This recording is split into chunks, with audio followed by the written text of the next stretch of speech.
जय श्री कृष्ण मेरे भाइयों। डिस्कशन सीरीज के इस सेशन 8 में आप लोगों का स्वागत है। और आज का जो हमारा सेशन रहेगा वो रहेगा कि गोविंद गुरु जब भील आंदोलन के साथ जुड़े तो इसके क्या प्रभाव रहे।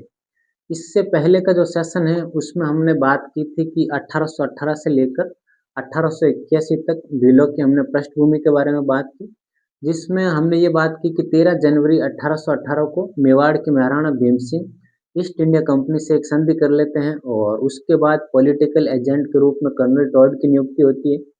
1826 में दौलत सिंह और गोविंद राम के नेतृत्व में भीलों का एक विद्रोह होता है और इस विद्रोह को सामंतों के सहयोग से दबा दिया जाता है।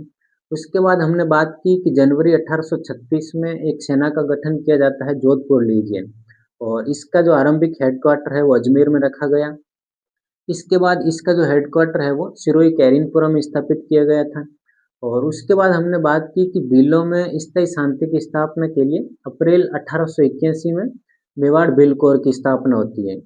फिर भी शांति स्थापित नहीं हुई और दिसंबर 1855 में जो कालीबास गांव है उदयपुर का, वहां पर विद्रोह कर दिया गया था और सवाई सिंह मेहता के द्वारा इस विद्रोह का दमन किया गया।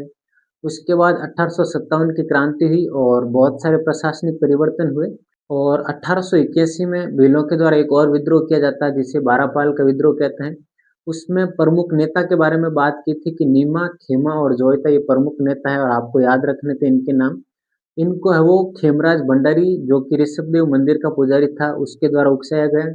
और इसके बाद 25-26 मार्च 1881 को बारापाल की जो बस्तियां थी उसको जलाकर नष्ट कर दिया गया था। मेवाड़ महाराणा सज्जन सिंह थे और इनके जो निजी सचिव थे श्यामल दास, इसके और खेमराज भंडारी के प्रयासों से भीलों और ईस्ट इंडिया कंपनी के बीच एक समझौता होता है, यानी कि उदयपुर राज्य और भीलों के बीच एक समझौता होता है।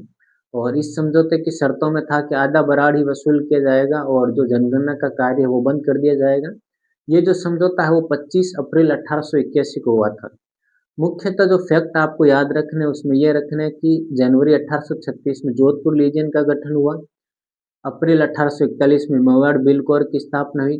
दिसंबर 1855 में है वो कालीबास गांव का विद्रोह होता है और 25-26 मार्च 1881 के आसपास बारापाल के बिलों का विद्रोह होता है और 25 अप्रैल 1881 को एक समझौता होता है जो कि खेमराज भंडारी और श्यामल दास के सहयोग से होता है।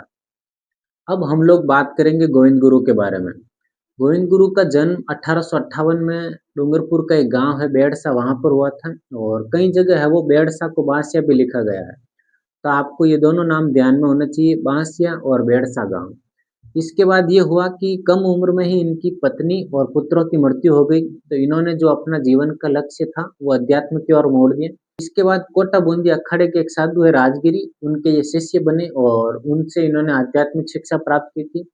फिर ये कोटा बूंदी से वापस डूंगरपुर अपने बेड़सा गांव में आ जाते हैं और यहाँ पर एक धुनी की स्थापना करते हैं।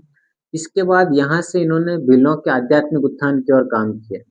जब धीरे धीरे भीलों से इनका संपर्क बढ़ा तब इनको पता चला कि भीलों में बहुत सारी सामाजिक कुरीतियां हैं, तो इन्होंने उनके उन्मूलन के लिए भी काम करना शुरू कर दिया था।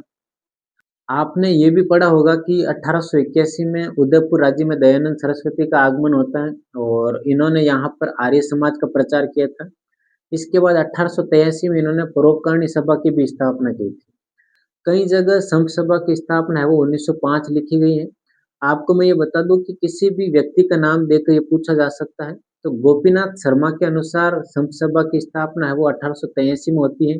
आरपी व्यास ये कहते हैं कि संत सभा की स्थापना है वो 1905 में होती है। जबकि भगत आंदोलन एक पुस्तक लिखी थी वी के वशिष्ठ के द्वारा, तो और वी के वशिष्ठ ने यह कहा था कि संत सभा की स्थापना हुई नहीं थी।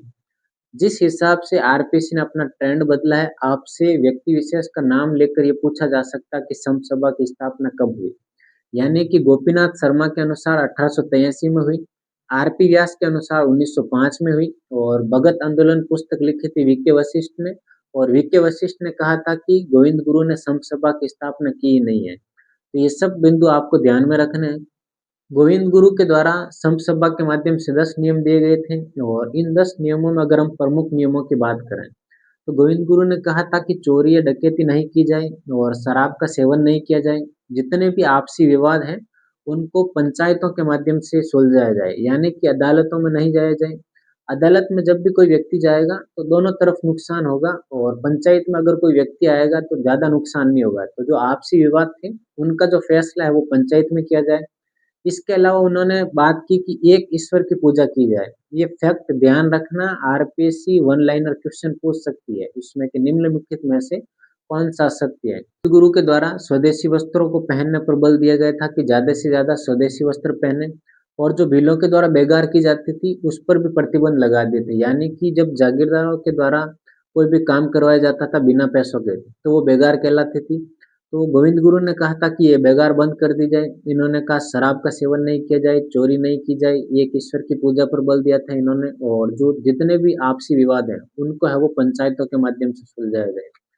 गोविंद गुरु का जो प्रभाव है वो आसपास के राज्यों में भी होने लगा, यानी कि डूंगरपुर, बांसवाड़ा और गुजरात का जो क्षेत्र था, सूंद और ईडर राज्य थे, यहाँ पर भी इनका प्रभाव होने लगा। तो यहाँ के जितने भी भील थे, उनके द्वारा है वो गोविंद गुरु से सलाह और परामर्श लिया जाने लगा कि मतलब कोई भी अगर विवाद होता था या कोई ऐसी स्थिति जिसमें निर्णय लेने में सक्षम नहीं थे, तो ये है वो गोविंद गुरु से परामर्श लेते थे कि इस स्थिति में क्या किया जाए। तो कुल मिलाकर मेवाड़ का जो क्षेत्र था और उसके आसपास के क्षेत्र के जो भील थे, उसमें है वो गोविंद गुरु एक बहुत ही ज़्यादा प्रभावित व्यक्ति थे। आपको ये भी ध्यान रखना है कि जो संत सभा का पहला अधिवेशन है, वो 1903 में बांसवाड़ा में होता है और इसके बाद है वो गोविंद गुरु बेड़सा छोड़कर है वो ईडर राज्य में चले जाते हैं। यानी 1908 से लेकर 1911 के बीच गोविंद गुरु है वो ईडर राज्य में रहते हैं। तो ये फैक्ट पूछा जा सकता है आपसे। तो आपको ये ध्यान रखना कि जब वो ईडर राज्य के भीलों के उत्थान के लिए गए, तो वहां पर भीलों को संगठित करने का प्रयास किया। ईडर राज्य में एक जगह पड़ती है पालपट्टा और पालपट्टा के जो भील थे उनके द्वारा एक आंदोलन किया गया था और वो ये जो आंदोलन है वो गोविंद गुरु के नेतृत्व में किया गया। तो वो जो पालपट्टा का ठाकुर था उनके द्वारा गोविंद गुरु को गिरफ्तार करने का प्रयास किया जाता है। तब जाकर गोविंद गुरु है वो वापस बेड़सा गांव आ जाते हैं और जब बेड़सा गांव वापस लौटते हैं तो डूंगरपुर राज्य का जो शासक था उसके द्वारा गोविंद गुरु को गिरफ्तार करने का पुनः प्रयास किया जाता है। इनको जब गिरफ्तार किया गया तो इनको 3 दिन बाद छोड़ दिया गया और इनको ये समझाया गया कि आप धार्मिक कार्य है वो छोड़ दीजिए या जो विलों को आप संगठित होकर जो आंदोलन कर रहे हैं उस कार्य को आप छोड़ दीजिए। तो ये जो सलाह दी गई थी उनको, तो ये जो है वो वहाँ से रिहा होने के बाद वापस ईडर राज्य में चले जाते हैं और ईडर राज्य में जो ही जाते हैं और वहाँ पर जो विलों के साथ गतिविधियाँ करते हैं, तो ईडर राज्य का जो शासक है वो पुनः इनको गिरफ्तार करने की कोशिश करता है। तो ये वापस है वो बेड़सा चले जाते हैं और बेड़सा के बाद ये मानगढ़ दाब चले जाते हैं जो कि बांसवाड़ा और सूत राज्य की जो सीमा है उसके पास ये मानगढ़ पहाड़ी होती है, तो वहाँ पर चले जाते हैं अक्टूबर 1913 में। अक्टूबर 1913 में जब ये मानगढ़ पहाड़ी पर पहुंचते हैं तो वहां पर भीलों को संगठित करने के लिए संदेश भेजा जाता है कि यहाँ पर आप आइए और हम लोग एक आंदोलन करेंगे। उसके बाद ये होता है कि भील है वो रसद और शस्त्र लेकर वहां पर पहुंच जाते हैं और वहां पर एक बहुत बड़ा आंदोलन किया जाता है। इसकी खबर जब बांसवाड़ा राज्य को पड़ती है तो ऐसा होता है कि कर्नल सटन के नेतृत्व में 3-4 सेनाएं भेजी जाती हैं। उन सेनाओं के नाम आपके लिए इम्पोर्टेंट है, जिनमें पहली है 7वीं राजपूत रेजिमेंट, दूसरी है 104वीं वेलेजली रेजिमेंट और तीसरी है जाट रेजिमेंट और चौथी है वो मेवाड़ भील कोर है वो। तो इन चारों के नाम आपको याद होने चाहिए। 7वीं राजपूत रेजिमेंट, 104वीं वेलेजली रेजिमेंट और जाट रेजिमेंट और मेवाड़ भील कोर, इनके द्वारा है वो मानगढ़ पहाड़ी को चारों ओर से घेर लिया जाता है और तब जाकर भीलों का एक प्रतिनिधि मंडल है वो 12 नवंबर 1913 को पहाड़ी से नीचे आता है और कर्नल सटल और अन्य साथियों से बात करता है। उसमें जब भीलों की मांगे देखी गई तब कर्नल सटन को ये लगा कि यार कहीं न कहीं ये भील राज्य की स्थापना चाहते हैं, जबकि अंग्रेज ऐसा नहीं चाहते थे। अंग्रेज जो पहले की रियासतें हैं, उन पर भी बहुत ज़्यादा अंकुश लगाने की कोशिश कर रहे थे। तो अंग्रेज कभी नहीं चाहते थे कि एक भील राज्य की स्थापना हो। तो अंग्रेजों के द्वारा शर्तें मानने से इनकार कर दिया गया। जब ये वार्ता विफल हुई तो 17 नवंबर 1913 को कर्नल सटन के द्वारा आदेश दे दिया गया और इसमें मुख्य रूप से 3 व्यक्ति थे, हैमिल्टन, बेल और स्टाकले। इनकी जो संयुक्त सेना थी, इनके द्वारा पहाड़ी पर गोलियां चला दी जाती हैं और 1500 के आसपास भील मारे जाते हैं, लेकिन सरकारी आंकड़े ये कहता है कि यहाँ पर सिर्फ 100 व्यक्ति मारे गए, जबकि वास्तविकता ये है कि यहाँ पर 1500 भीलों की हत्या कर दी जाती है, जिसे हम राजस्थान का जलियांवाला बाग हत्याकांड कहा जाता है और ये जो हत्याकांड है वो 17 नवंबर 1913 को होता है।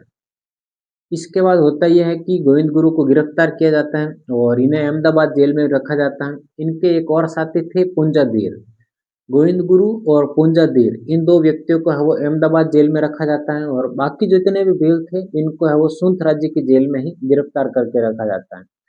तो आपके लिए ये इम्पोर्टेंट है कि 17 नवंबर 1913 को मानगढ़ हत्याकांड होता है, जिसे राजस्थान का जलियांवाला बाग हत्याकांड कहा जाता है।